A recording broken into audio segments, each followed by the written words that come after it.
Buenas a todas y todos. Este es el cuarto encuentro pedagógico que estamos desarrollando en el marco del programa de desarrollo docente, que es toda una estrategia de formar, de seguir capacitando a los maestros y maestras de la región Apurímac.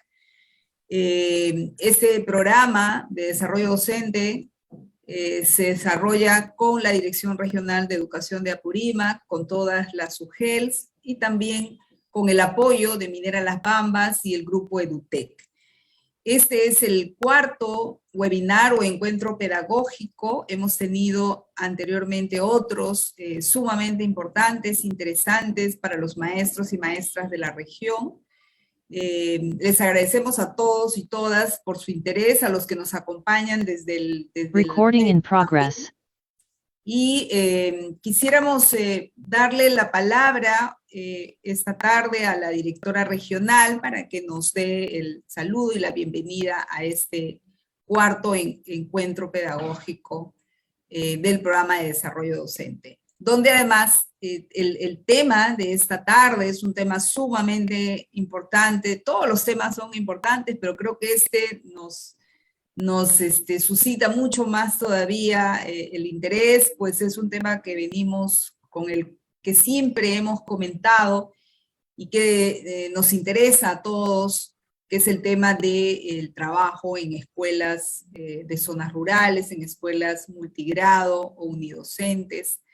Y tenemos hoy el gran honor de contar con una persona de nuestro hermano país de Colombia, que nos va a contar la experiencia quizás más exitosa que tenemos en América Latina, de trabajo en este tipo de escuelas, pero también de otros aspectos que ellos vienen desarrollando durante más de 30 años trabajando en Colombia.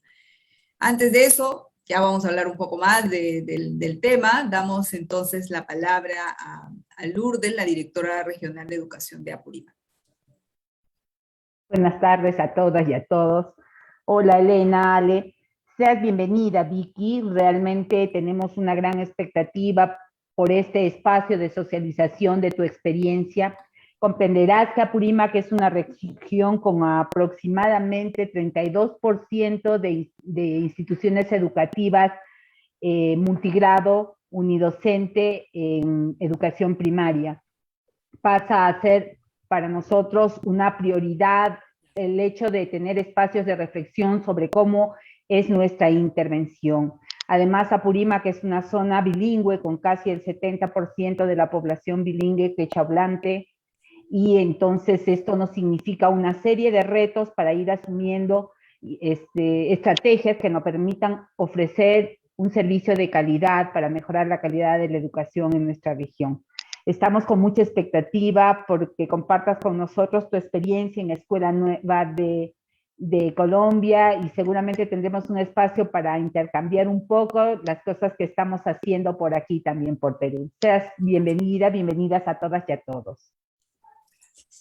Bien, gracias Lourdes. Y bueno, efectivamente vamos a empezar entonces esta presentación. Yo quisiera comentarles quiénes son las personas a las que vamos a poder escuchar hoy día. Ya les había comentado, tenemos a Vicky Colbert, que es quien es directora ejecutiva de la Fundación Escuela Nueva de Colombia, es fundadora y actual directora de esta fundación y coautora del modelo educativo Escuela Nueva, basado justamente en fortalecer el rol del niño como ciudadano activo y partícipe de su comunidad. Vicky Colbert es socióloga de la Universidad Javeriana con estudios de posgrado en la Universidad de Stanford, Estados Unidos. Ha sido directora de la Universidad Abierta y a Distancia de la Universidad Javeriana de Colombia, viceministra de Educación Nacional en Colombia, asesora regional de educación de UNICEF para América Latina y el Caribe, y ha recibido numerosas distinciones en los campos de la educación, el emprendimiento social y el liderazgo por todo su trabajo de todos estos años. Estamos muy complacidos de tener a Vicky. Ella va a hacer la primera conferencia, ella es la conferencista principal, Pero también vamos a tener como panelistas a dos personas, Fernando García Rivera, él es coordinador del programa de formación de maestros bilingües de la Amazonía peruana, el FORMAVIAP, que funciona en Loreto, pero que abarca la formación de pueblos indígenas de toda la Amazonía. Fernando es licenciado en Lingüística por la Universidad San Marcos y magíster en Educación Intercultural por la Universidad San Simón de Cochabamba, Bolivia. Ganador de la beca de la Fundación Ford, cursó estudios de doctorado en el Centro de Investigación y de Estudios Avanzados del Instituto Politécnico Nacional de México, obteniendo el grado de doctor en ciencias en la especialidad de investigaciones educativas. Actualmente, como les decía, es el coordinador del FORMAVIAP y ha trabajado también en el Ministerio de Educación en la DIGEIVIRA, dirección que ve el tema de áreas rurales y de zonas bilingües, ¿no? Bienvenido, Fernando, también. Y vamos a tener como segunda panelista y comentarista a la directora regional de educación de Apurímac, a Lourdes Vigil Mamani. Ella es licenciada en educación por la Universidad Católica Santa María de Arequipa y magíster por la Universidad Enrique José Barona de Cuba. Cuenta con amplia experiencia en formación docente en universidades e institutos de educación superior pedagógica. Ha colaborado con el Ministerio de Educación en varias ocasiones y ha sido consultora para organismos nacionales e internacionales. Actualmente, como decíamos, es nuestra directora regional de educación de Apurímac y justamente creo que también Lourdes tiene mucho que compartirnos sobre las escuelas multigrados, sobre las áreas rurales. Ella ya nos acaba de mencionar Apurímac, como muchas regiones de nuestro país, tiene un altísimo porcentaje de escuelas multigrado en las zonas rurales, 70-80% más o menos, y esa es la realidad en muchas regiones de nuestro país. La mayoría de las escuelas de ámbitos rurales suelen ser multigrados con 2, 3, 4 docentes, ¿no? También hay escuelas unidocentes, son menos, pero todavía tenemos escuelas con un solo profesor a cargo de todos los grados. Y bueno, esta tarde entonces este es el tema. Bienvenidos a nuestros tres ponentes. Muchísimas gracias por estar con nosotros y damos la palabra entonces a Vicky Colbert. Te escuchamos, Vicky. Muchas gracias, de verdad es un gusto estar con ustedes mientras que ya nos van a poner la presentación. Quiero pues comentarles que primero, pues Escuela Nueva tal vez es una de las innovaciones que más ha sobrevivido, de posgrado, que más tiempo lleva. ¿Por qué? Porque precisamente fueron los docentes, han sido los agentes del cambio. No se me distraigan mucho leyendo el título, ya listo, ya lo tenemos ahí, pero quería contarles a ustedes que es un poquito el cuento de Escuela Nueva, es como la historia de Cenicienta, ¿no? Comenzamos con las escuelitas rurales, las multigrado, las más invisibles, pero como la necesidad es la madre de la innovación, tuvimos que innovar de tal manera que terminó siendo un ejemplo de la escuela del futuro. Entonces las multigrado abren la puerta a la innovación maravillosamente porque cuestionan el modelo convencional de educación centrado en un docente. Entonces, no solo para que ustedes sepan por qué la fundación. Escuela Nueva comenzamos, queríamos ser política pública, lo logramos, llegó a ser política pública, llegó a muchísimas escuelas, más de 20,000. Pero luego Colombia, como el resto de América Latina, comienza a descentralizarse, que es un proceso importante, pero se va toda la energía en aprender a descentralizarse, como el resto de los países de América Latina. Y el foco de Escuela Nueva es lo pedagógico. Entonces un poquito se debilitó en una época, y entonces cuando nacía Escuela Nueva en otros países de América Latina y en otros contextos, en Colombia se estaba debilitando. Entonces, quienes hicimos Escuela Nueva, decidimos crear la ONG para no dejarla caer, para velar por su calidad, para seguir innovando, adoptándolo a otros contextos y poblaciones. Entonces, por eso les quiero hablar de la fundación. Y trabajamos en llave con el Ministerio de Educación, porque es supremamente importante las alianzas de la sociedad civil y el sector público. Entonces, les quería comentar eso porque creía que era importante resaltar por qué entra la fundación. Y algo que aprendimos fue a transformar todas estas complejidades curriculares en acciones sencillas para que los docentes no tuvieran que sufrir tanto y pudieran tener resultados en su aula. Entonces, para eso, desde el comienzo tuvimos que pensar en que lo que hiciéramos fuera viable técnicamente, que cualquier maestro lo pueda hacer. Políticamente es muy importante, nuestros docentes son claves, y que fuera costo efectiva, que fuera viable económicamente. Eso es supremamente importante. Esos fueron criterios para el diseño. Entonces, quería hacer esa introducción y ya aterrizo ya en la presentación. Escuela Nueva Activa. Nosotros estamos hablando ahora, dándole el énfasis también a la palabra nueva activa. Es una educación de calidad. Les quiero mostrar esto con resultados para la equidad, que es fundamental en nuestros países, para la convivencia y para las destrezas del siglo XXI. Entonces, porque pueden decir, eso escuela nueva tan viejo. Sí, señores, precisamente lleva tantos años, ha logrado sobrevivir tantos años a tantos cambios, pero resulta que es un ejemplo de la educación del futuro. Bueno, entonces yo siempre comienzo con esto porque me dice mucho. Por más de 100 años, la carencia de metodologías de administración en las escuelas ha sido causa de muchas quejas, pero ha sido solo en los últimos 30 años que se han realizado esfuerzos para dar solución a este problema. ¿Y qué se ha logrado? Las escuelas continúan exactamente como antes. ¿Quién lo dijo? Comenius en 1600. Esta es una cita muy diciente. Aquí yo aprovecho para comparar con el sector salud. Si nosotros traemos un médico de hace 100 años y lo metemos en un hospital hoy en día, ese médico está loco porque todo ha cambiado en el sector salud. Pero si yo traigo un docente de hace 100 años y lo incorporo en un aula hoy en día, inclusive en un colegio, una institución de estrato económico más alto, ese maestro no está tan perdido porque todo ha cambiado, menos la manera de aprender. Entonces, ese es como el mensaje, porque la belleza de la escuelita rural multigrado es que nos abre las puertas a la transformación y a la innovación. Entonces, el origen. ¿Por qué hay que invertir? Bueno, ya sabemos, la inversión en educación básica de calidad, sabemos, de acuerdo al Instituto Brookings de Pensamiento de los Estados Unidos, es la única manera de mejorar la calidad de vida de las personas, de proporcionarles oportunidades económicas, de empoderarlos a tomar decisiones informadas que benefician a su familia, a su comunidad. Juegan un papel, dan las habilidades para el tema de salud. Es la única manera de avanzar las metas de salud en género y en salud.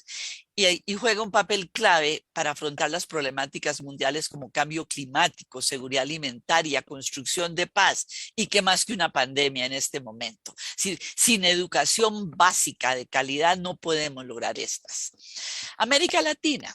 Ha avanzado mucho en cobertura, pero todavía tenemos muchos métodos centrados en el docente que dicta clase, en las escolaridades incompletas en algunas regiones, sobre todo muchísimas tasas de repetición y deserción, sistemas de calendarios que a veces expulsan a los niños de la realidad de lo que viven, resultados académicos un poco bajos, baja autoestima, que es fundamental. Nosotros venimos midiendo autoestima siempre. Quien mejora autoestima mejora lo demás. Y a veces los maestros desmotivados porque les toca estar muy aislados y muy solitos. Docentes sin la formación en capacitación de manejo de las escuelas multigrado. Yo aquí averigüé en Colombia en las facultades de educación y ninguna conoce esa palabra. Entonces, es real. Poco tiempo efectivo, se les toca mucho tiempo planeando y poco tiempo efectivo en el aula. Se comparan como 3 días a lo verdad efectivas de aprendizaje efectivo en comparación con las 6 horas que a veces se vive en Europa o en países desarrollados. No hay los materiales adecuados a veces y currículos muy sobrecargados y a veces relación débil con padres de familia y comunidad. Pero sin embargo, América Latina ha mejorado en acceso, pero siguen estos índices de fracaso. y podemos decir, yo creo que ya vamos mejorando, vamos como en un 45% de los alumnos de cuarto de primaria no entienden lo que leen en América Latina y esto es real todavía. Entonces, aquí hay mensajes de fondo. Las escuelas rurales, multigrado, las unidocentes. Me baso en este libro, desafortunadamente está en inglés, pero el artículo que está dentro sí ya lo tenemos en español, donde esta profesora de la Universidad de Londres, del Instituto de Educación, analiza las escuelas multigrado en el mundo, pone ejemplos. Y dicen, pues siempre estas escuelas están como al margen del Sistema Nacional de Educación y a veces son invisibles a quienes planifican, gerencian y financian. Los sistemas grandes, las escuelas grandes se llevan toda la atención y a veces olvidan a nuestras escuelitas pequeñas. Pero en el caso de que nos pasó en Colombia fue una oportunidad. La necesidad nos obligó a una pedagogía positiva. Entonces aquí esta profesora de la Universidad de Londres nos cita y dice, la enseñanza multigrado a veces que surge de la necesidad, a veces la consideran de segunda. Sin embargo, en algunos casos se ha transformado en una pedagogía positiva, como en el caso de Escuela Nueva, reconocida por una estrategia proactiva. Es decir, las limitaciones las convertimos en oportunidades. Y las limitaciones en los logros de las metas en general a veces se encuentran precisamente por las comunidades que viven al margen de la sociedad y del sistema educativo formal. Y la mayoría son multigrado o unidocentes. Entonces, algo que hemos aprendido es que para transformar la educación y mejorar su calidad, este es el mensaje de fondo, se requiere un cambio de paradigma pedagógico.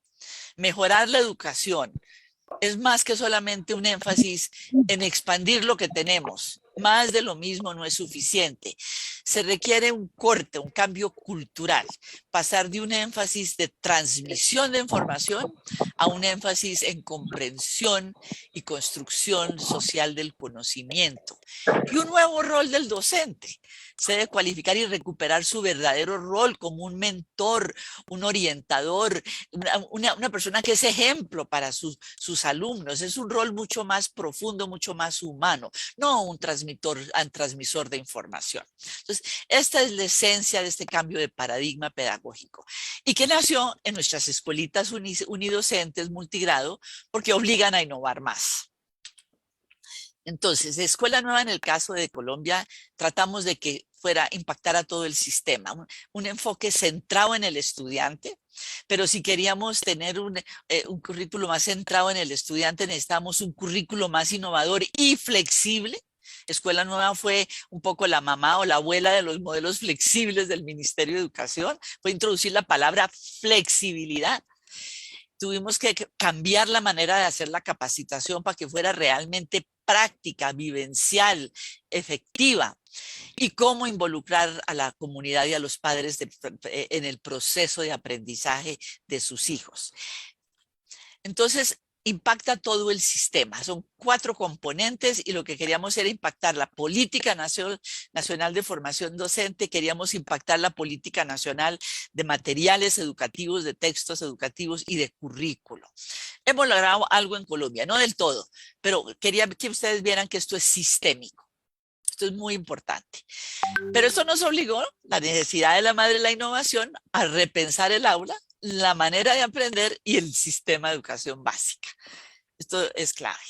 Entonces, Escuela Nueva transforma la escuela convencional del modelo frontal, centrado en el docente, en un aprendizaje activo, colaborativo, centrado en el estudiante. De hecho, el docente de la multigrado tiene que agrupar a los niñitos en pequeños grupos, porque tiene diferentes grupos y ritmos en su aula. Entonces aquí van los de primero, aquí van los de segundo, aquí van los de tercero, y ese es el aula multigrado con un docente. Entonces, en el caso nuestro es una innovación probada, porque todo lo que les voy a decir tiene respaldo empírico, científico, tiene una mirada sistémica de los 4 componentes curriculares, comunitarias de capacitación y seguimiento y gestión y administración, garantiza la básica. Escuela Nueva ya lo hemos llevado hasta el 9º grado en Colombia. Básicamente surgió como una innovación local, se convirtió en política nacional, como les dije, a final de los 80 y llegó a más de 20.000 escuelas rurales en Colombia. Han venido muchos países a inspirarse, muchísimas delegaciones de Asia y África también. Y pues se ha adaptado, ha habido adaptaciones a través de los gobiernos, no nosotros directamente, en varios países y pues yo creo que ha habido más de 7 millones de niños que han tenido alguna relación con Escuela Nueva en el mundo. Entonces, ¿qué es Escuela Nueva? Como les decía, ¿qué promueve? Nada nuevo, nada nuevo en la filosofía de la educación. Lo nuevo es ponerlo en la práctica. Estas ideas no son nuevas, se dijeron hace 100 años. Los dijo Dewey, Montessori, Paulo Freire también, los textos dialogantes. Entonces, pues se ha inspirado en muchísimos de estos grandes pedagogos, pero lo que hace es tratar de poner en práctica estas ideas que llegaron, pero a nuestros colegios, muchos de élite, pero no a las escuelas más vulnerables de Colombia. Entonces, busca un aprendizaje centrado en el estudiante, diferentes ritmos de aprendizaje y tuvimos que introducir el concepto de flexibilidad, es decir, que los niños pudieran avanzar a distintos ritmos. Aquí Pati Andrade me conoce esta frase muchas veces, no todo el mundo aprende lo mismo a la misma hora al mismo tiempo. Esto es muy importante, entonces ya comenzamos a ver este cambio de flexibilidad. El nuevo rol del docente como un mentor, un facilitador, una persona que no tiene que gastar tanto tiempo planeando, tanto, porque se pierde mucho tiempo y pues en el momento de las clases lo que queremos es apoyarlo para que ejerza su verdadero rol como un orientador, un facilitador y un mentor. Es un rol mucho más importante que solo transmisor de información. La información ya viene empaquetada de otras maneras. ¿Cómo articulamos con los padres de familia? ¿Cómo los involucramos en el proceso de aprendizaje? Cuando los padres participan y conocen cómo aprenden sus hijos, el niño aprende más. Todos estos estudios existen mundialmente. Pero para eso tuvimos que cambiar la manera de capacitar con los docentes. ¿Por qué? Porque ni las facultades de educación en Colombia ni las normales estaban formando a los docentes para estas escuelitas. Como yo les dije, la multigrado es una palabra que no se conoce en las facultades de educación. Pero entonces nosotros decíamos, pero ¿cómo le pedimos al docente que él haga este cambio en el aula si a él lo formamos de manera tradicional? ¿Cómo esperamos que él haga el cambio solo? Entonces teníamos que cambiar la manera de capacitar al docente y formarlo utilizando las mismas metodologías que van a utilizar con sus alumnos. Entonces, así esto fue fundamental, que ellos vivieran lo mismo que van a tener, que se espera que ellos hagan con sus niños. El tema de democracia, que aprenderan a formar el concepto de democracia y de participación para nosotros es muy importante en Colombia, el tema de democracia.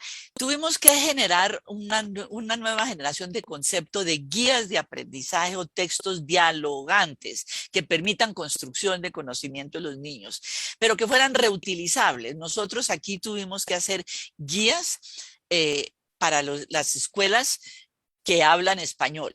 En las regiones donde son interculturales, se deben hacer las guías en sus propios idiomas. Eso es fundamental.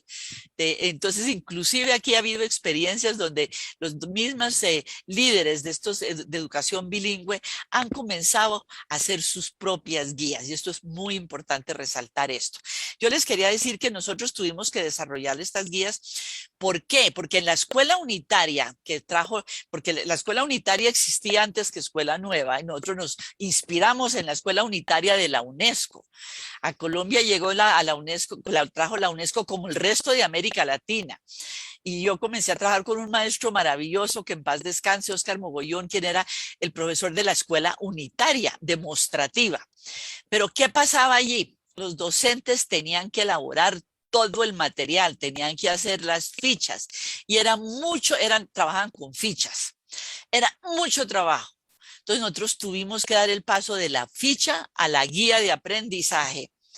Y era más fácil que el maestro adapte y cambie a que tenga él que hacerlo. Ahora, en el caso de Perú hemos tenido muchos momentos de interacción con el Ministerio de Educación, donde yo sabía que ya existía un grupo que estaba elaborando el material. ¿Por qué? Porque sobre este punto se requiere muchísima claridad en el diseño. ¿Por qué? Porque se promueve el autoaprendizaje colaborativo. Eso es fundamental. Bueno, entonces, las guías promueven el trabajo en parejas, diálogo, interacción, porque los niños están dialogando todo el tiempo. Trabajo individual también. Por eso las guías tienen que tener secciones muy claras, instrucciones muy claras para los niños. Trabajo en pequeños grupos, promoviendo la interacción.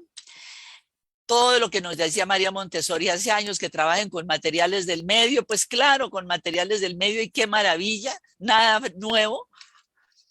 Rinconcitos de aprendizaje con los materiales de la comunidad, lo que hacía María Montessori en sus colegios de la élite en Italia, son materiales concretos de bajo costo que se pueden conseguir de la comunidad, pero cosas muy concretas, muy sencillas. Por el WhatsApp te estoy llamando, ¿me contestas? Rinconcitos de aprendizaje que dinamizan las guías de aprendizaje, el material concreto. Estos son ejemplos supremamente importantes porque los niños recuperan juegos, cuentos, tradiciones de sus comunidades para fortalecer la identidad cultural, e instrumentos que promueven autocontrol, autonomía, autorregulación. ¿Por qué? Porque se va estimulando el aprendizaje autónomo y el aprendizaje colaborativo. Instrumentos sencillos para que la comunidad conozca dónde está mi escuela, dónde están las casas de los niños, quién tiene que caminar más, a quién está más cerquita a la escuela. Cosas muy concreticas, muy sencillas y útiles para los docentes. Entonces, esto es básicamente lo que promovemos. Entonces, lo que queremos promover también es una nueva generación de paz y de convivencia, muy especialmente en Colombia, y aprender a aprender, que ya son habilidades del siglo XXI. Entonces, muy bonito todo lo que digo, nada nuevo, pero les muestro que detrás ha habido evidencia científica, académica. Entonces, muchas evaluaciones, eso ha habido décadas de evaluaciones de la UNESCO, de la Universidad de Londres, del Banco Mundial, que la escogió como una de las 3 innovaciones que había impactado la política pública de la universidad donde yo estudié, institutos colombianos, Colciencias, Departamento de Planeación Nacional de Colombia. Este fue el primer estudio que hizo la UNESCO en América Latina hace como 20 y pico de años, en el año 2000, donde Colombia estaba como en la mitad, pero después de que se implementó Escuela Nueva en todo el territorio, llegó una notificación de la UNESCO diciendo, mire, solo Cuba y Colombia fueron los únicos países donde las escuelas rurales sacaron mejores resultados que las urbanas de las ciudades pequeñas, no de las megaciudades, pero de las ciudades pequeñas. Eso es muy importante, ¿por qué? Porque está compensando limitaciones ocasionadas por bajo nivel socioeconómico. Entonces, pues hemos demostrado que el aprendizaje cooperativo, esto es clave, porque todo el mundo habla de educación personalizada, pero en América Latina no hablamos mucho de aprendizaje cooperativo. ¿Por qué? Porque es la manera de iniciar cambios en comportamientos democráticos. Y se sabe que la convivencia, los valores y actitudes para la paz y la convivencia solo se pueden desarrollar en la escuela. O sea, no es solamente el aprendizaje, sino la convivencia.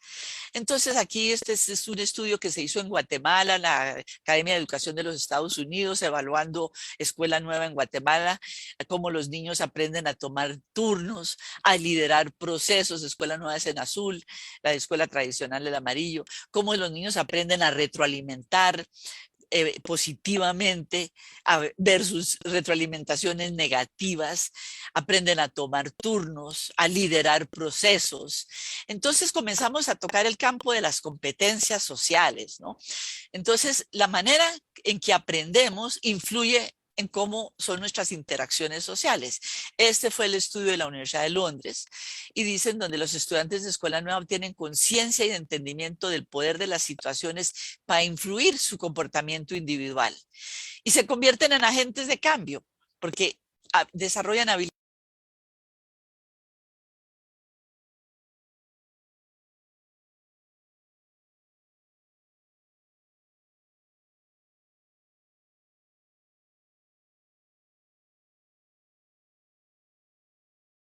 Recording in socioemocional. progress. Escuela Nueva lleva manejando esto hace mucho tiempo. El tema de las niñas, el liderazgo de las niñas, el aprendizaje cooperativo es muy importante porque ayuda a eliminar prejuicios, estereotipos y sesgos de género. Estos son estudios que se han hecho internacionalmente y nosotros lo hemos podido ver. Precisamente las niñas, por tener una metodología participativa, aprenden a participar. Banco Mundial escogió como una de las 3 innovaciones a nivel mundial. El informe en Colombia aquí de Naciones Unidas del PNUD de Desarrollo Humano en el año 2000 dijo Escuela Nueva es uno de los logros de Colombia. Y lo que yo les dije anteriormente, la parte económica, Escuela Nueva compensa limitaciones iniciales ocasionadas por bajo nivel socioeconómico. Esto es muy importante porque es el tema de equidad. Entonces vamos hablando de calidad y equidad. Estudios que hizo la AID precisamente en Guatemala mostrando lo de niñas. Aquí me salto esto es un colegio urbano ya que quería mostrar. Entonces, lo que se demuestra es que hay resultados en la formación de comportamientos democráticos y en la interacción pacífica cuando se compara con la escuela convencional. Y el COVID nos obligó a fortalecer más lo que teníamos Renueva, que es nuestra comunidad de práctica. Luego yo al final les doy los datos porque los invito a que entren. En lo urbano, pues si Escuela Nueva tiene un potencial enorme, porque es una buena pedagogía, ¿por qué no implementarla en el sector urbano? Lo hicimos también, lo bautizamos Escuela Activa Urbana, y está en Bogotá, en Manizales, en varias ciudades lo hemos hecho. Aquí es la historia de cómo el urbano, la misión pues de Sabios Escuela Nueva tiene un potencial enorme, Escuela Nueva es una buena pedagogía, ¿por qué no implementarla en urbanos? Porque es una muy buena pedagogía. Este es el programa que les mencionaba para población migrante, círculos de aprendizaje. Son espacios comunitarios vinculados a una escuela madre, porque estos espacios permiten que estos niños migrantes lleguen y son máximo un tutor por máximo 12, 13 niños. Entonces les da más cariño, más atención personalizada y ya estarían listos a entrar a la escuela grande urbana.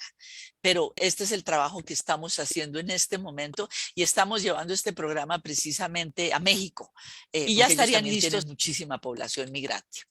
Las evaluaciones, estos estudiantes en tan poco tiempo quedaron por encima del promedio nacional, lenguaje y matemáticas.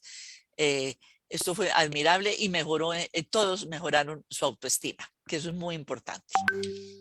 Todos estos son hijitos de la escuela multigrado, ¿no? Entonces, finalmente, por el confinamiento que tuvimos el año pasado, precisamente, entonces los mismos tutores, asesores pedagógicos estudiaban, llamaban a sus alumnos, usaban las guías. Las guías de aprendizaje fueron la maravilla, porque la guía tiene no solamente contenido, sino proceso metodológico, ¿no? Entonces, eso les sirvió mucho a los docentes porque sacaron sus guías y repartieron las guías para los niños. Y los niños continuaban trabajando en sus casas con las guías impresas porque aquí, como en el resto de América Latina, no hay conectividad.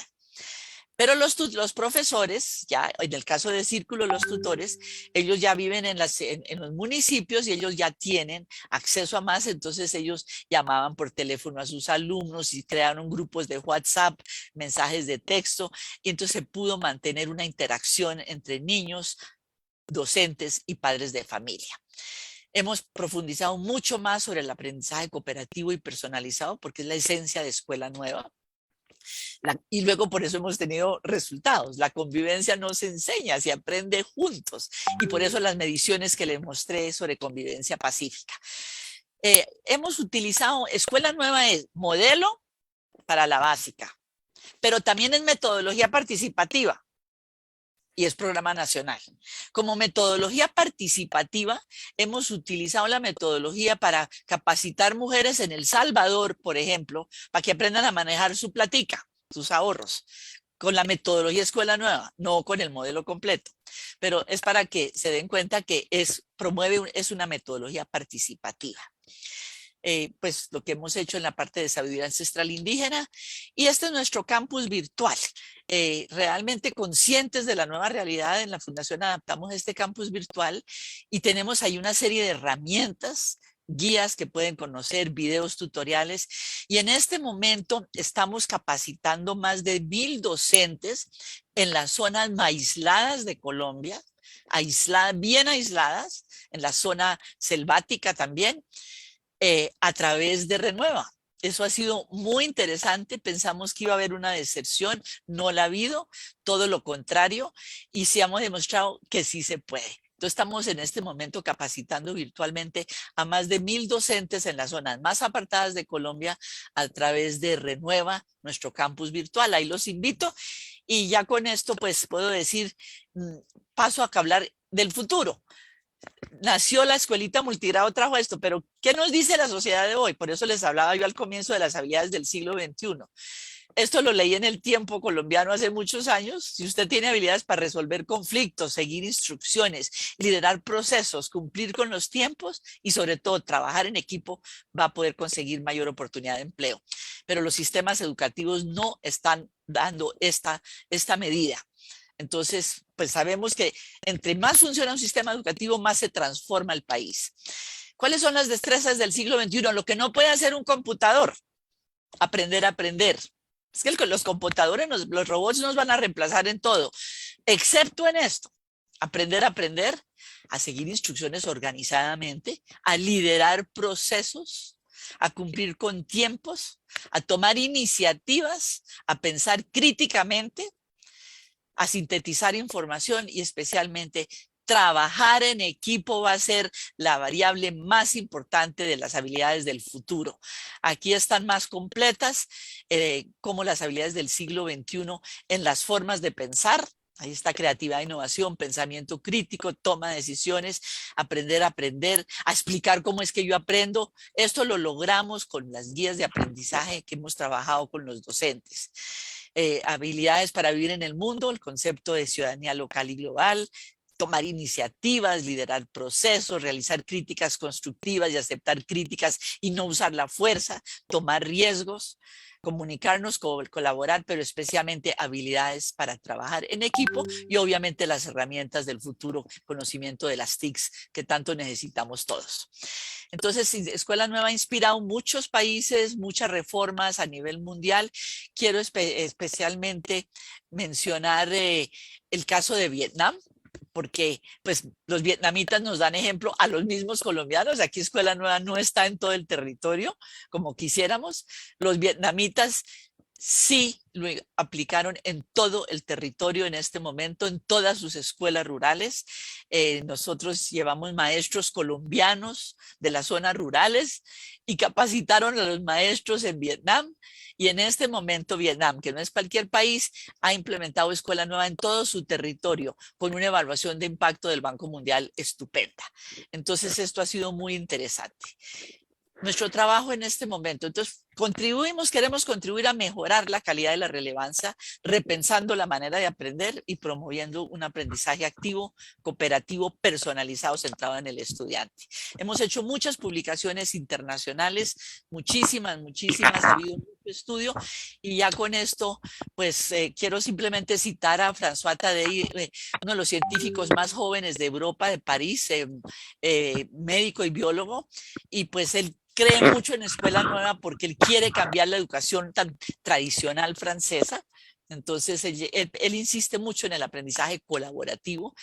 Entonces, en conclusión, sí se puede mejorar la calidad de la educación y los aprendizajes. Y la multigrado es la que genera la innovación. Más de lo mismo no es suficiente, requiere un cambio de paradigma pedagógico, no administrativo, pedagógico. Se requiere un enfoque sistémico e innovador. El aprendizaje va más allá del logro académico, pues lo que todo el mundo está diciendo ahora con lo socioemocional. La tecnología puede potenciar el cambio, pero una nueva pedagogía es indispensable para el aprendizaje eficaz. Yo cito aquí a Luis Ocín, uruguayo muy reconocido en el mundo de la tecnología educativa, hoy como uno de los que está en Israel liderando la tecnología educativa en educación. Él decía, introducir computadores en el aula sin cambiar el modelo pedagógico es perpetuar a un costo más alto una técnica tradicional. Entonces, esto es muy interesante, se requiere una pedagogía más activa, personalizada y cooperativa. Y es mi gran conclusión, que también la comparto con ustedes y ustedes lo han vivido. Hay que trabajar con el gobierno para lograr impacto y cobertura. Pero se necesitan tener alianzas como las que ustedes tienen en este momento y las que tuvimos que hacer en Colombia, e introducir la sociedad civil para dos palabritas: calidad y sostenibilidad. Si nosotros no hubiéramos creado la ONG, decían, ese programa tan bonito se acabó. Sí, se universalizó la básica primaria en las escuelas rurales multigrado, pero ya se acabó, ¿no? Pues precisamente hemos continuado desarrollando tantas cosas, precisamente porque ahora la sociedad civil trabaja con el gobierno, con el ministerio, y le colabora y le ayuda a hacer sus cosas bien hechas. Entonces hemos hecho alianzas. Esto es supremamente importante, y yo con esto quería simplemente terminar y contarles un poco la historia de casi 40 años, pero estoy abierta a las preguntas para que es lo más importante en este momento. Muchas gracias. Muchas gracias, Vicky. Quiero pedir a los participantes, tanto los que están acá en esta plataforma Zoom, como a los que están escuchándonos en el Facebook de la Dirección Regional de Educación de Apurímac, que pueden poner sus preguntas en el chat, pueden ir haciendo ya algunas preguntas que las vamos a retomar al final. Bueno, realmente resalto bastante, en varios momentos Vicky ha resaltado mucho lo importante de este trabajo articulado, de las alianzas, ¿no? Y que ha sido, creo, una lección aprendida de años en la educación, en el trabajo por la escuela, y que es este trabajo de alianza con el Ministerio de Educación, con las empresas, con la sociedad civil organizada, que Vicky nos ha resaltado muchísimo, ¿no? Y eso es lo que estamos también intentando hacer aquí en la región. Pero vamos a escuchar ahora los comentarios, la intervención de Fernando García. Ya he presentado a nuestros 3 expositores, así que le damos directamente la palabra a Fernando, por favor. Y podemos quitar la presentación tal vez para escuchar a Fernando. Perfecto. ¿Quitamos la presentación? Ya.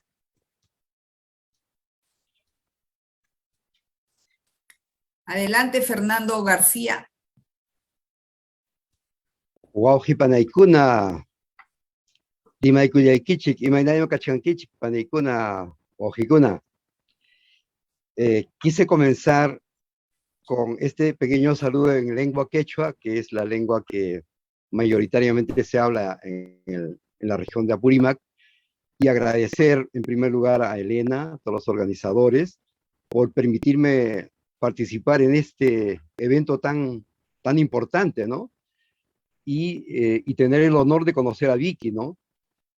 Realmente uno se siente apabullado por esa presentación tan sistemática y tan concisa de cosas tan importantes que han trabajado, y yo quisiera más bien resaltar lo primero que escuché, y lo primero que se me ocurrió fue cuando escuché toda esta presentación muy hermosa, muy interesante. Lo primero que se me ocurrió es que nosotros hace 30 años también hacemos casi lo mismo, ¿no? Solo que para una forma de educación bastante distinta, en el nombre, que se llama educación intercultural bilingüe, ¿no? Que básicamente es para escuelas multigrado, ¿no? Para escuelas de poblaciones amazónicas en el bosque tropical amazónico peruano, y también por la multiplicidad cultural y lingüística también de esta región, ¿no? Entonces yo quisiera comenzar por lo primero que nos ha señalado, ¿no? Que la realidad de la escuela multigrado, de una escuela unidocente, nos inspira para innovar, de alguna forma, ¿no? Nos inspira para buscar retos, ¿no? Y ver de alguna forma cómo podemos mejorar esa aula que es tan tradicional, ese rol del docente que es tan tradicional, y como decía Vicky, o sea, podemos tener en este momento un aula, y creo que en este momento podemos tener un aula, y veríamos que muchas cosas del aula no han cambiado después de 100 años de repente, ¿no? O sea, traemos un profesor de hace 100 años y lo ponemos en la tecnología de ahora. Por supuesto que hay computadoras, puede haber, pero la interacción del docente con los niños es muy parecida, ¿no? Entonces, en ese sentido, yo sí rescato esta propuesta que tiene muchos éxitos y además ha demostrado, ¿no? Ha demostrado que estas innovaciones han logrado aprendizajes efectivos, ¿no? O sea, hay numerosas pruebas de que sí es posible lograr estos aprendizajes, pero con este cambio de paradigma que se ha mencionado, ¿no? Y este cambio de paradigma me parece que lo más importante es el rol del docente, ¿no? Yo creo que el rol del docente es una de las cosas más importantes que es como la base para este cambio de paradigma, ¿no? Y nosotros hemos hecho ese esfuerzo de estos 33 años de dedicarnos a la formación inicial, ¿no? Durante 5 años a formar a nuevos docentes. Y también hemos participado en la capacitación y la formación en servicio, pero básicamente nosotros nos dedicamos a la formación docente inicial. Yo considero que incluso después de hacer todo este esfuerzo de 5 años de formación, cuando hemos ido a ver el desempeño de estos docentes en sus escuelas, hemos visto que ha cambiado muy poco, ¿no? ¿Por qué? Porque son jóvenes que han llegado, y algunos también con un poco de más edad, han llegado de una escuela donde había ese comportamiento, donde el maestro tenía la autoridad, donde el maestro tenía un rol bastante simplemente de transmisor, y a veces también un docente que castigaba, un docente que no daba el ejemplo, por ejemplo. Entonces, ese tipo de docentes lo seguimos teniendo. Yo creo que ni siquiera 5 años de formación docente a veces pueden cambiar la visión de un docente, ¿no? Como decía Vicky también, para poder ser un docente centrado en el aprendizaje y que promueva aprendizajes, uno tiene que haberse formado así también. Uno tiene que haber ido a una escuela de ese tipo, ¿no? Entonces me parece que ese es uno de los puntos más importantes, y además creo que es la base también para exigir estas alianzas. Yo creo que iría también a ese punto, ¿no? Las alianzas, igual en el Perú y creo que en Colombia, serán importantísimas para lograr que haya continuidad en estos procesos innovadores, ¿no? Porque hay varios procesos innovadores, sin embargo, se pierde la continuidad por los cambios de gobierno. O sea, por esa gobernabilidad tan frágil que tenemos en el Perú, hay muchas innovaciones que se cortan. Y por lo tanto, para lograr la sostenibilidad de esas innovaciones, que el Ministerio de Educación ha emprendido varias veces, ¿no? Pero por esos cambios de gobierno se cortan y se dejan de lado, ¿no? Y yo creo que debemos de enfatizar en esto de las alianzas con la sociedad civil, con las empresas, con los padres de familia, para lograr que haya una continuidad. Yo creo que la ciudadanía tiene un gran peso en este caso, ¿no? Y aún más en el caso del Perú, creo, ¿no? Donde tenemos una inestabilidad política de gobernabilidad que es realmente espanta, ¿no? Porque ¿hacia dónde vamos, no? Con estos, como decía Elena en un comentario, ¿hacia dónde vamos con estos políticos que tenemos, no? Y realmente la gente que vale, ¿no? Los funcionarios que tienen buenas ideas, los padres de familia que tienen buenas ideas, las empresas que tienen también buenas ideas, no pueden caminar porque el plano político, el plano de la gobernabilidad es muy frágil y es cambiante, ¿no? Y además es como una pelea y una batalla campal diaria que nosotros vemos en el Perú, que no vemos que estén pensando en el futuro del país, ¿no? No están pensando en el futuro del país. Entonces yo diría que la escuela nueva activa, esta escuela nueva que se centra en el estudiante, que va por el cambio de los docentes, del rol del docente, y sobre todo cambia ciertas cosas tan importantes como, por ejemplo, utilizar los materiales mismos de la zona, ¿no? Eso es una cosa que nosotros siempre hemos trabajado y hemos tratado de formar a nuestros docentes que utilicen los materiales de la zona, pero a la vez también que utilicen todo el material que llega del Ministerio de Educación, ¿no? Nosotros cuando visitamos las escuelas, vemos que hay una cantidad de materiales que han llegado, materiales muy buenos, pero el docente no está preparado para usar esos materiales, no ha sido capacitado. En su formación, en la formación del docente, en las universidades y en los pedagógicos, el docente no ha sido formado con ese material que el Ministerio de Educación innova y manda a las escuelas constantemente. Entonces ahí tenemos una pérdida increíble y por eso nosotros hacemos énfasis en que el docente tiene que saber utilizar el material de su zona y a la vez también utilizar los otros materiales que existen a nivel nacional y que llegan a esas escuelas, ¿no? Yo he ido a las escuelas más chiquititas, alejadas a 4 días de camino de un distrito, y ahí estaban los materiales del Ministerio de Educación empaquetados y todavía no los habían usado. ¿Por qué? Porque el docente no sabía cómo usarlos. Entonces es tan importante hacer esto de la capacitación también, pero sería más importante que la formación docente se haga con esos materiales que el Ministerio de Educación desarrolla, ¿no? Hace, innova. De todas maneras, a pesar de todos los problemas, el Ministerio de Educación tiene cierta continuidad. Yo sí creo en esa continuidad y hay un problema de los gobiernos, pero los funcionarios que están en el Ministerio de Educación hacen el esfuerzo de dar una continuidad y eso sí yo quisiera resaltar, ¿no? Entonces, no me queda más que felicitar a Vicky por esta presentación tan buena, pero que necesitamos unas 3 horas para escuchar, ¿no? Porque hay demasiadas cosas que uno tiene que desarrollar, como el hecho de que hay tantas cosas del siglo XVII que se han dicho cómo debe cambiar el rol del docente, cómo debe ser un aprendizaje efectivo, pero estamos en el siglo XXI y tenemos dificultades para que los docentes hagan verdaderamente ese cambio de paradigma, ¿no? Centrado en el estudiante y centrado en los aprendizajes, ¿no? Y partiendo de la realidad de los propios estudiantes. Y en nuestro caso, partiendo de la lengua propia, de la cultura propia, del amor propio de los estudiantes, y yendo hacia el conocimiento y el diálogo con las otras culturas que hay en el país.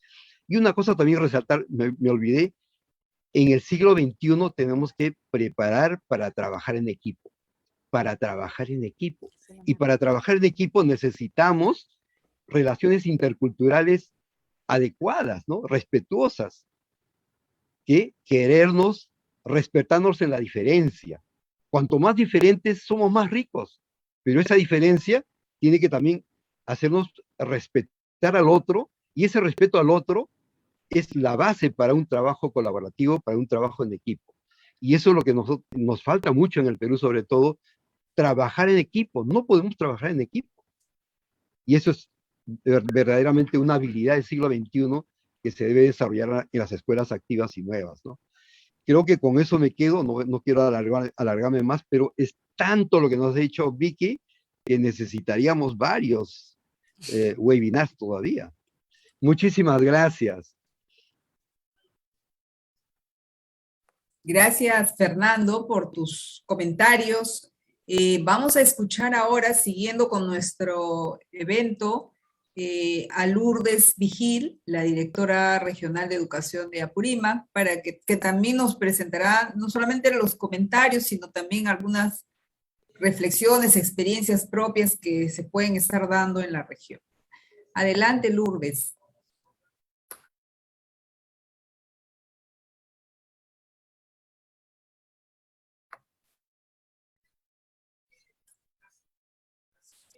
No sé si no me ha escuchado. Estimada Lourdes. Está bien, está bien. ¿Ya está? Sí, ya estamos. Gracias. Comentarte, estimada Vicky, he escuchado atentamente y voy a hacer algunos comentarios. Te quiero comentar un poquito también cómo estamos nosotros enfrentando esta realidad de las escuelas multigrado y unidocente. De repente, luego nos puedes comentar. Yo voy a tomar algunas cosas que tú has mencionado. Bueno, te comento primero que sí nos da muchísimo gusto que tengamos coincidencias sobre el abordaje y nuestra concepción sobre cómo debemos hacer los aprendizajes, un aprendizaje activo, horizontal, dialogante, ¿no? Y además pertinente, que se valore el espacio, se valore la cultura. Creemos que de esa manera podemos hacer mejor ciudadanía. Pero bueno, no es tan fácil, ¿no? Me di cuenta en este proceso de la experiencia personal y profesional que las ruralidades, a pesar de que somos hermanos latinoamericanos, son diferentes, ¿no? Estuve en pasantía en 2 ocasiones por Chile y la escuela rural de Chile es muy, muy diferente a la nuestra. No he tenido el gusto de visitar algunas de Colombia, seguramente que luego conversamos para una pasantía, pero yo te comento lo que nos toca vivir aquí, específicamente en Apurímac, ¿no? La ruralidad en Apurímac está enmarcada fundamentalmente en un espacio de pobreza más o menos del 31.8% de la población. Eso es mucho para nosotros. Es una región, como te mencionara antes, que está trabajando por procesos interculturales, un trabajo profundo, porque sabes que me sorprendió muy recientemente. Conversaba con una colega 10 años menor que yo, no te voy a decir los años que tengo, pero me sorprendió porque ella escucha muy bien el quechua, habla muy bien, pero no, perdón, lo escucha, lo entiende, pero no lo habla. Y le digo, ¿por qué no lo hablas? ¿No? Y me dice, a mí me crió mi abuela era quechua hablante, y mi abuela quechua hablante nos prohibía hablar en quechua. Así que yo lo entiendo bien, pero han sido muchos los años de discriminación que le obligaban a que no hablara en quechua. Y entonces, así como ella, y estoy hablando 10 años menor que yo, o sea, mucho más joven, que tenga todavía dentro de sí este proceso de no entender que tenemos las mismas oportunidades, las diferentes culturas y que tenemos que convivir, nos significa un proceso muy complicado. En las escuelas multigrado y unidocentes generalmente están en las zonas extremas rurales. Apurímac es como un papel arrugado. El acceso es muy complicado, montañas, frío extremo, ríos, quebradas, y entonces realmente estas escuelas multigrado unidocentes están en los extremos. Aproximadamente hace 15 años o 20 años, vamos a decir, hubo una gran escalada por reconocer que la educación es un derecho para todos, y entonces se generaron las escuelas, aunque fueran por 1, por 2, por 3 estudiantes en esos lugares, porque la escuela tenía que llegar ahí. Entonces, en estos lugares el proceso de interculturalidad todavía es lento, ¿no? Es posible que yo llegue con mi mejor iniciativa y te diga, oye, qué bien, tu idioma es lo más importante para ti porque es parte de tu identidad, y te llevo material e intento trabajar contigo en quechua, pero no está la comunidad todavía preparada. Te estoy mencionando esto porque hay iniciativas del Estado para trabajar, estrategias metodológicas para trabajar en estas escuelas multigrado y unidocentes. También hay estrategias para trabajar E&B con ellos, pero creo que a veces no estamos conscientes de qué cosa está detrás. O sea, lo diseñamos, lo repensamos muy bien, pero cuando llegamos allá no sabemos si la comunidad está preparada para ello, si realmente el padre de familia está conforme. Ya los decía nuestro colega, que llega a las instituciones con material que no lo maneja el profesor y que no lo utiliza, ¿no?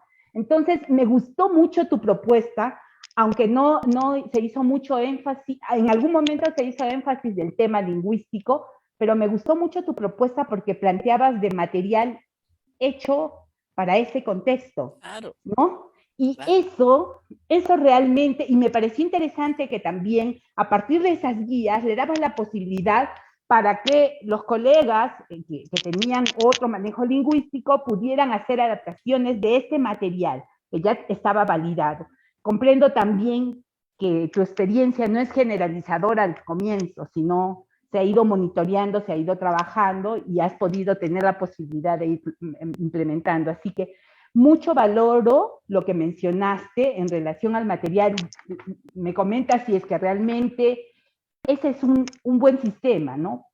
Si el material, al ser pertinente, al crearlo ellos mismos, tienen mayores posibilidades, ¿no? ¿Comentas algo, Vicky?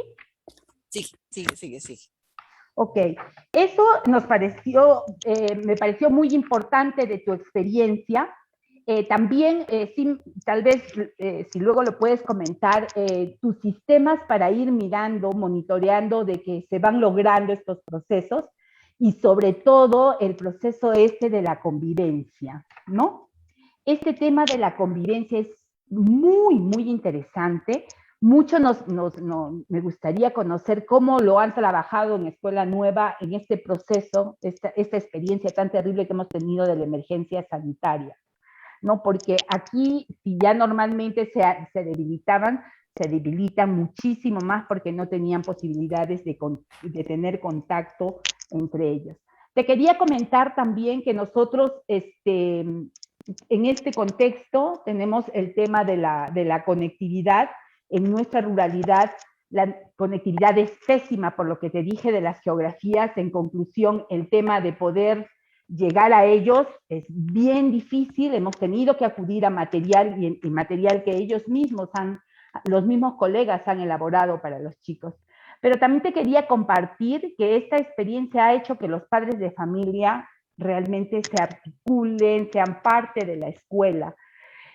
Y también comentarte que tenemos el otro tema que creo que fue como política de Estado para que se ayuden, se apoyen estas escuelas, es la de formar redes. Tenemos en Apurímac aproximadamente 5 redes donde se ayudan a gestionar tanto la escuela como también ayuda a gestionar los aprendizajes, teniendo proyectos conjuntos, ¿no? De intervención conjunta, donde la comunidad participa, el padre de familia. Tal vez si nos cuentas si también tienen algún mecanismo similar, ¿no? Y comentarte finalmente que a partir de estas lecciones aprendidas, donde hemos, en este momento, estas escuelas rurales extremas están contando con el apoyo de la comunidad, como nunca los municipios se han puesto las camisetas, están apoyando para que llegue material audiovisual, radio, televisión, con limitantes, pero están llegando. Comentarte que igual estamos desde la región intentando dinamizar nuevos modelos, porque si bien es cierto, llegamos a extremos de tener 3 estudiantes, 4 estudiantes en escuelas unidocentes, y eso significa igual, con muy pocos estudiantes, esta dinámica que comentabas, esta dinámica se debilita un poquito más, no se perciben muy bien estos roles que tú mencionabas claramente, de turnos, de retroalimentación entre nosotros, de liderazgos, ¿no? Yo no sé si por allá también las escuelas llegan a tener tan pocos participantes.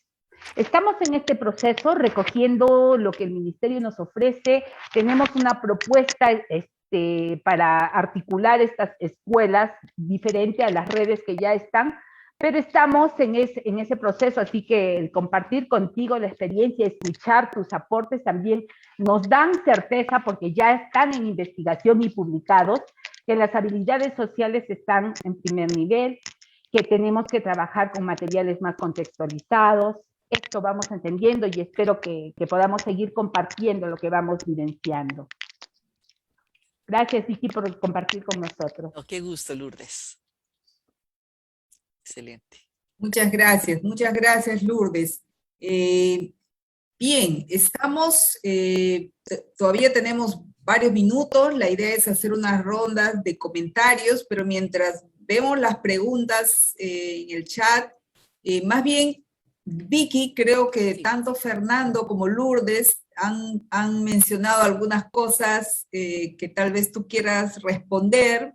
No han hecho exactamente preguntas, pero sí como que han pedido información en algunos aspectos que les gustaría saber un poquito más. Te damos unos minutos más para tus reacciones frente a los comentarios de Lourdes y de Fernando. Y luego escuchamos al público. Excelentes comentarios tanto de Fernando como Lourdes. Yo quería aclarar precisar algo. Con respecto al tema del material, Lourdes, sí, es decir, en la escuela unitaria los maestros tenían que hacer las fichas. Y eso era mucho trabajo para ellos, demasiado trabajo. Segundo, entonces decidimos tener un equipo de docentes dedicados solo a la producción del material, de las guías, maestros, pero dedicados solo a eso, equipos que conformamos. ¿Por qué? Porque es más fácil para el docente en la multigrado recibir el material y hacer adaptaciones que tener que diseñarlo totalmente. Es decir, hecho por maestros en su idioma, pero un equipo dedicado a eso, porque diseñar material es difícil, si no caemos otra vez en lo que pasaba en la escuela unitaria, que el pobre maestro le tocaba hacer las fichas y inclusive se sindicalizó contra la escuela unitaria porque era mucho trabajo, ¿no? Hacer eso. Entonces, eso lo aprendimos, que hay que tener un equipo dedicado exclusivamente a la producción de material para que los docentes reciban su material, pero lo pueden hacer adaptaciones. Pero no quiere pensar que ellos también lo produzcan totalmente porque no lo es. Segundo, efectivamente, Lourdes, aquí también las escuelitas, Colombia se urbanizó, entonces quedaron escuelitas con muy poquitos niños, la baja densidad de población, es lo que caracteriza la multigrado, por eso hay un docente. Entonces se están encontrando muchas escuelitas muy pequeñas. Pero al mismo tiempo dice uno, ¿cómo cierran, le quitan el derecho a esos niñitos de esa comunidad a tener acceso? Pero ahí es donde los niños y el material puede ser muy útil porque se pueden hacer muchos ahorros al tener el material, el docente y poquitos niños. Eso es clave. Con respecto a los docentes, a la capacitación, pues ya yo tengo otras presentaciones ya de los cómo se hace cada cosa, ¿no? Eso ya se entra en una capacitación. Pero entonces nosotros aprendimos 3 cosas para que el docente pueda hacer estos cambios. Uno, que lo capacitáramos con la misma metodología vivencial. Entonces, el manual de nosotros, de capacitación del maestro, sigue la misma metodología que las guías de los niños. Entonces el maestro vive el proceso.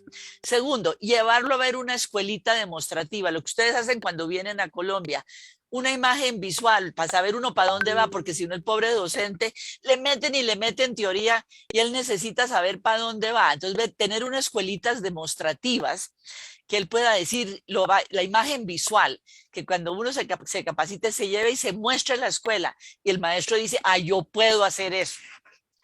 Eso es fundamental, que él vea para poder decir yo lo puedo hacer, porque si no los llenamos de mucha teoría.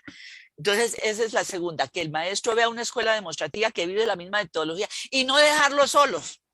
Nosotros creamos los microcentros. Los microcentros eran espacios donde ellos se reunían entre ellos mismos, los círculos de docentes. Se reunían una vez al mes para intercambiar sus problemas, sus innovaciones, sus soluciones. Y eso es el comienzo de una comunidad de práctica. Ese es el comienzo de eso. Entonces esos microcentros, con el COVID, como no se podían reunir los docentes entre ellos, que entre otras, eso le dio el nacimiento a lo que es hoy en día nuestra red, ¿no? Como no se podían reunir, entonces ya los reunimos en la plataforma, eso ya fue el año pasado, pero antes eran los microcentros en sus regiones donde los docentes, y ellos son los que mismos, los comprometidos y los que van liderando todo. Entonces ese microcentro ayuda muchísimo para que los docentes aprendan. Es que un docente aprende más de otro docente que de un experto, ¿no? Muchísimo más. Entonces esos son espacios como círculos de calidad en las empresas, ¿no? Entonces es algo semejante. Entonces simplemente quería comentar esas cosas y reaccionar y pues a Fernando darle las gracias también por sus menciones, una persona tan valiosa como él. Pero Fernando, yo le propongo, qué maravilla algún día hacer las guías con los idiomas en quechua, unas guías de aprendizaje bien jaladas en quechua, qué maravilla, qué maravilla. Entonces, ahí es donde podemos ver cómo se pueden apoyar estas iniciativas. Muy bien. Tengo 2 preguntas que me han llegado vía Messenger. Así que la voy a hacer. Bueno, son para Vicky. Después seguimos viendo otras. ¿Por qué dice que la escuela multigrado fue la que impulsó el cambio de otras escuelas en Colombia? Porque esta vez voy a hacer las 2, ¿ya? ¿Se entendió la primera, no? Sí, ya la tengo clara. Ya. Y la segunda es, ¿cuál fue lo principal, lo más importante que hizo que mejoraran las escuelas multigrado? O sea, ¿a qué le atribuye la mejora en las escuelas multigrado en la década de los 80? Para que, ¿cuál fue la razón por la cual pudieron mejorar, ¿no? Sí. Bueno, Esas- como cuando comencé dije, esta es como la historia de Cenicienta con la multigrado. La multigrado, esa escuelita invisible que a veces ni aparece en los planes educativos de los ministerios de educación, chiquitas, invisibles, pero resulta que en estas escuelas donde hay un docente y tiene que simultáneamente manejar varios grupos, esa es la puerta de entrada. El maestro de la multigrado, de hecho, tiene que comenzar a innovar. ¿Por qué? Porque él no puede dirigir una clase a todos los grupos igual. ¿Cómo le va a dictar la misma clase a los de primero, segundo, tercero, cuarto y quinto? ¿No es cierto? Y sexto en Perú. Entonces, eso obligó a innovar, eso obligó al docente a innovar. Lo primero que hizo fue organizarlos en pequeños grupos y eso abrió la puerta al aprendizaje colaborativo que luego ya nosotros introdujimos y tecnificamos más. Pero fíjense que la multigrado de entrada obliga a cuestionar el modelo convencional de educación. Entonces, es la puerta de entrada a la innovación. Entonces, así como comenzamos como la Cenicienta, las más invisibles, luego transformamos la manera de pensar y dijimos, ¿qué la vamos a llamar nosotros? Esto es una pedagogía nueva, esta es la pedagogía que todo el mundo quiere, por lo menos lo que nos dicen los que saben de pedagogía.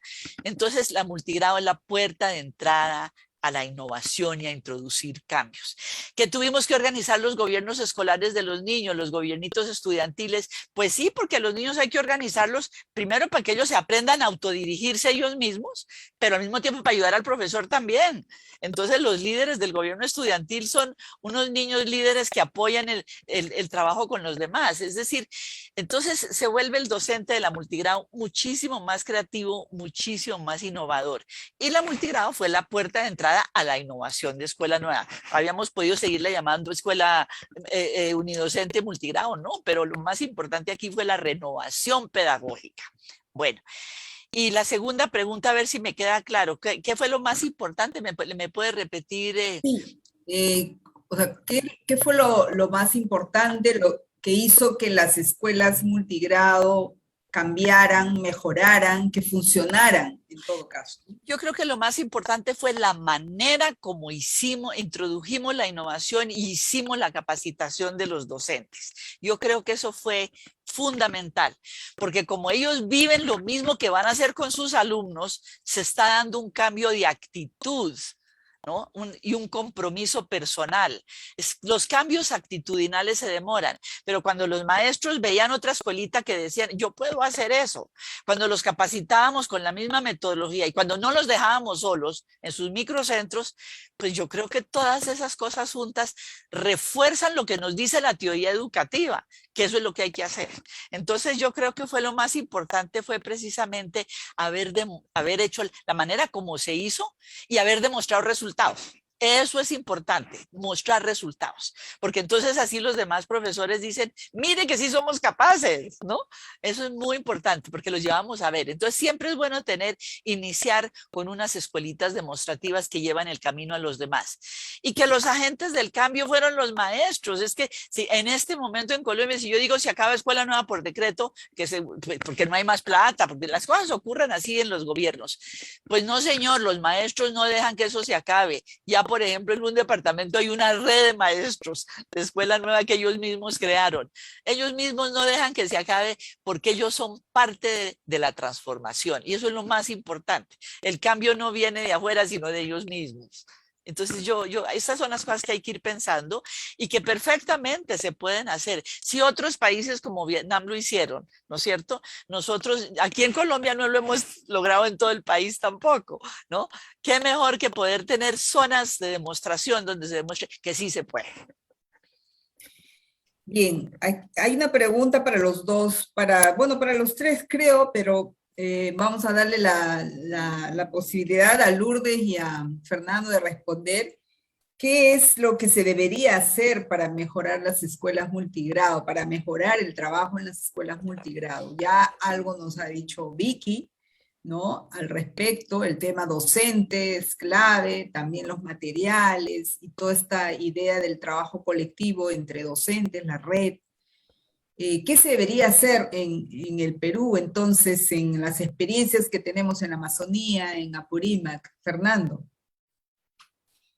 Creo que lo más importante, como dijo Vicky, es hacer que los propios docentes, frente a esa realidad de multigrado, a los retos que tiene la escuela multigrado, hacer que los docentes, apoyarlos para que ellos mismos produzcan estas innovaciones, ¿no? Eso sería importante, ¿no? Y yo agregaría el hecho de que los docentes deberían de tener como una especie de alianza, ¿no? Como un pacto con sus padres de familia, ¿no? Para que los padres de familia formen parte, ¿no? Formen parte de todo este proceso de innovación y este proceso de apoyo al docente. Sobre todo en el caso que, por ejemplo, nosotros promovemos que el estudiante, el maestro, el estudiante de la escuela tiene que incorporar las sabidurías de su pueblo, las sabidurías de la comunidad, es decir, esos grandes conocimientos sobre el cuidado del bosque, esos grandes conocimientos sobre la medicina, esos grandes conocimientos sobre el uso de distintos recursos del bosque tropical, ¿no? Esos grandes conocimientos que hay que seguir desarrollando para que el niño tenga una personalidad completa frente a su medio, para desenvolverse bien en su medio y también prepararlo para ser ciudadano del siglo XXI, ¿no?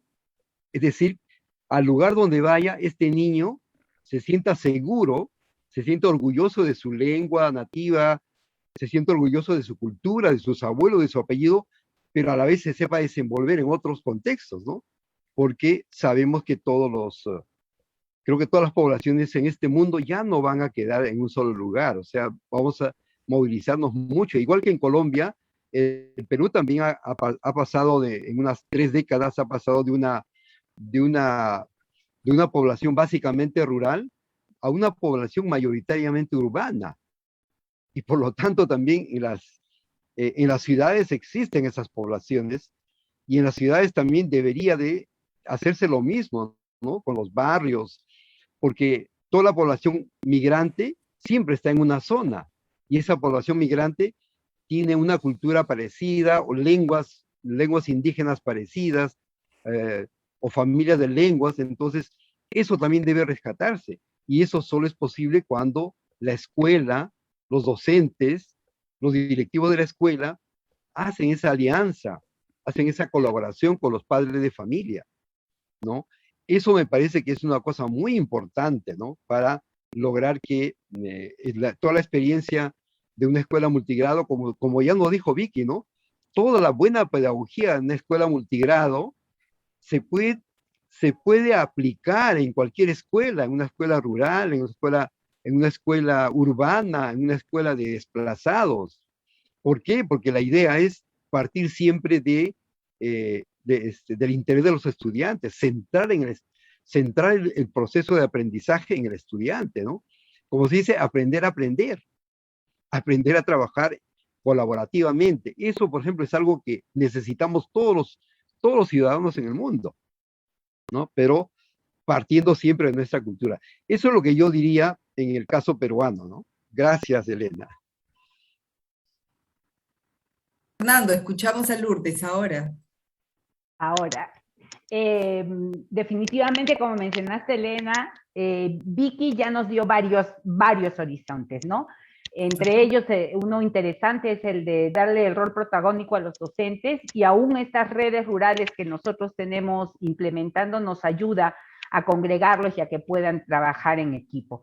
Pero te comento que desde la región estamos intentando, en casos extremos y con algunas condiciones también, hemos encontrado que existen corredores de comunicación de estas instituciones multigrado y unidocente, que los articulan, que los vinculan, y que estamos pensando para darles mayores recursos, más en este contexto se ha puesto de manifiesto por la conectividad, la posibilidad de generar un núcleo educativo donde ellos puedan concentrarse por lo menos 3 veces a la semana para tener acceso a mayores recursos. Toda vez que estas escuelitas, por ser células tan pequeñas, no cuentan con todos los recursos. Entonces la intención es posiblemente ahí fortalecer, luego que los otros 2 días puedan seguir desplazándose en sus espacios. Esto no significaría que los docentes puedan trabajar más en equipo, pero es todo un modelo que lo estamos diseñando, que implica contar con movilidad que pueda transportar a los niños y niñas de primaria a secundaria para estos núcleos. y además el propósito real es que hemos descubierto el tema de la conectividad, los ha aislado, los ha alejado, y hoy ponemos también dentro de la agenda de formar ciudadanos el tema de la educación digital como derecho, que ya no es un discurso, ya está en el marco normativo nacional. Así que eso nos significa empezar a buscar otras variables que tenemos que ir atendiendo. También comentarte que hay un modelo bien interesante que se trabaja desde otro ministerio, que son los tambos, que son espacios donde que tienen varios recursos, entre ellos tecnológicos, y que han sido nuestros aliados en este proceso, y los estamos mirando como modelos también para que en donde hay escuelas unidocentes también sean centros comunales de proyección de la cultura y de la educación en la comunidad.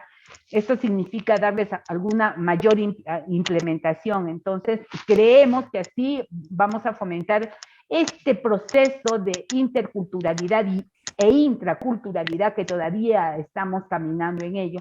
Así que son 2 o 3 ideas sueltas, aparte de las que tú ya nos has alcanzado, que tenemos que ir trabajando. Dentro de la ruralidad de Apurímac aún hay variantes y no podemos generalizar, así que tenemos que ir buscando mecanismos dependiendo del lugar donde están, del manejo lingüístico, del nivel de los docentes, de la cantidad de estudiantes, de la productividad, del proceso productivo del lugar.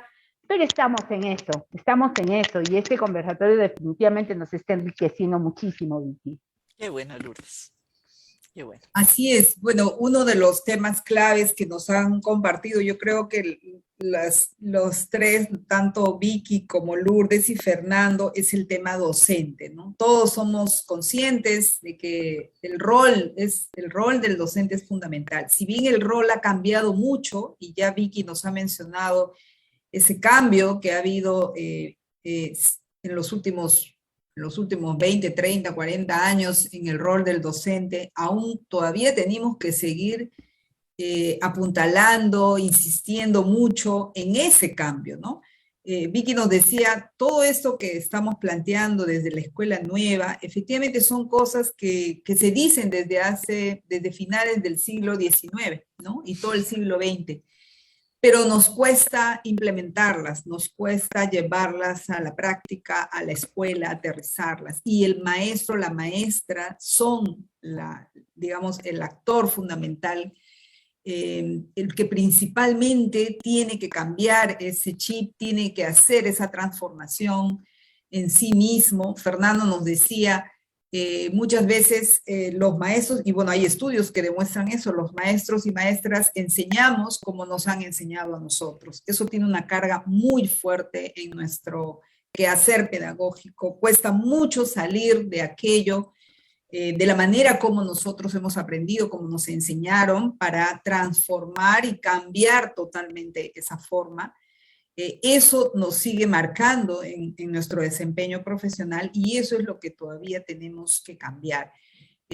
Aquellos maestros que han logrado cambiar esa práctica pedagógica en sí mismos es quienes logran hacer estas innovaciones que nos ha mencionado Vicky, son los que logran plasmar estas ideas de la escuela nueva, la escuela activa, de una escuela moderna, distinta, una escuela democrática, una escuela intercultural, una escuela amiga, ¿no? Tantos términos maravillosos que solemos usar para hablar de las escuelas y de cómo deberían ser las escuelas, esos espacios donde los estudiantes, los niños, las niñas, los adolescentes se sientan seguros, donde se sientan bienvenidos, donde se sientan acogidos, donde se sientan acompañados, donde se sientan seguros, ¿no? Y donde sientan que están aprendiendo realmente cosas nuevas, ¿no?